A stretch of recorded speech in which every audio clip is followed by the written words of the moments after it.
تکبر نہ کیا کر، غرور نہ کیا کر۔ اللہ فرماتے حقیقی مالک صرف میں ہوں، جس کو چاہوں عزت دے دوں، عزت بھی دنیا کی عارضی، جس کو چاہوں ذلیل کر دوں، ذلت بھی عارضی۔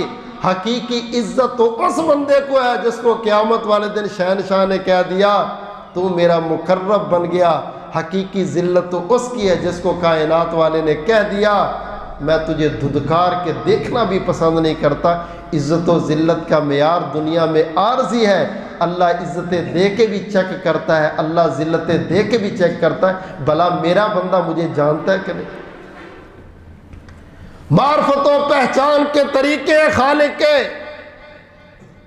عروج دے دے بھولنا نہ، تو کرائے دار ہے مالک نہیں ہے۔ زوال دے دے پریشان نہ ہونا، چند دنوں کا چکر ہے، اس سے تعلق جوڑے رکھے گا تو عزت ضرور مل جائے گی۔ خالق بھی اکیلا اللہ، مالک بھی اکیلا اللہ، بادشاہ سب کچھ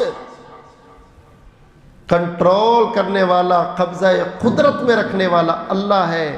تیرے میرے اختیار میں کچھ بھی نہیں ہے۔ آج نوکری مل گئی، ملازمت مل گئی، با اختیار بن گیا ہے، کہتا ہے میں کچھ بھی کر سکتا ہوں۔ تو جو بھی کرے گا کل تو پچھتائے گا۔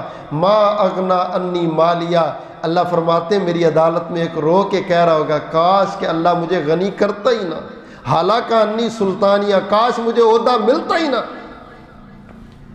آج عہدوں کے چکر میں رشوتیں بھی دیتا ہے، مارا مارا پھرتا ہے، منتیں بھی کرتا ہے، سفارشیں بھی کراتا ہے، لیکن اصل دل جب پہچان ہوگی تو اس وقت رو کے کہے گا حالانکہ انی سلطانیہ، میرا بیڑا غرق کیا ہے تو میرے تحصیلدار بننے نے، میرا بیڑا غرق کیا تو میرے پٹواری پن نے، میرا بیڑا غرق کیا تو میرے ڈی سی او بننے پہ، میرے اے سی بننے پہ، میرے کمشنر بننے پہ۔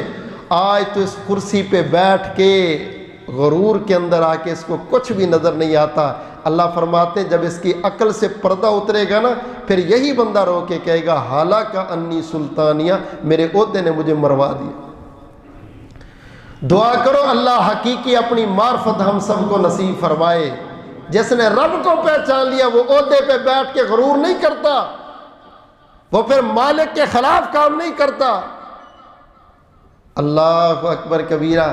جس کو اللہ کی پہچان ہو وہ اللہ کے کام کرتا ہے، اللہ کی نوکری میں اپنے آپ کو لگاتا ہے، اسی چیز پہ خوش رہتا ہے، اس کام کرنے سے میرا رب راضی ہو جائے، اس سے بڑی اور کوئی سعادت ہی نہیں۔